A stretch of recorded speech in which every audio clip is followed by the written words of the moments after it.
The three wholesalers are the biggest suppliers to bars and restaurants in Gibraltar. They also supply small shops, but a very small proportion of their revenue comes from supermarkets who tend to bring in their own stock. These wholesalers were the first to be hit by the COVID-19 measures, even before the lockdown was imposed, with the closure of bars and restaurants. Saccone and Speed employs around 100 people.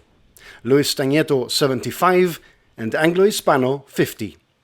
GBC understands that, since the beginning of the crisis, all disengaged from work for social distancing reasons. Because the companies have a tobacco license, they are not eligible for the Beat COVID relief measures.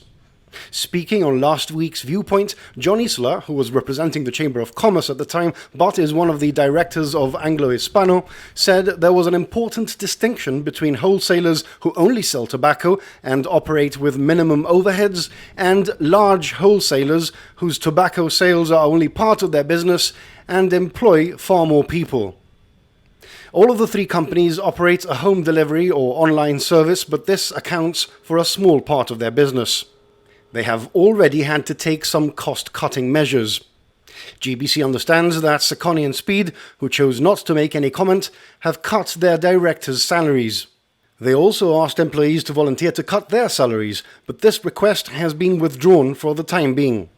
Anglo Hispano has confirmed a cut to directors' salaries and has not ruled out salary cuts for the rest of the staff in future. Stagnetto have used funds they were putting to one side to expand the business just to meet expenditure.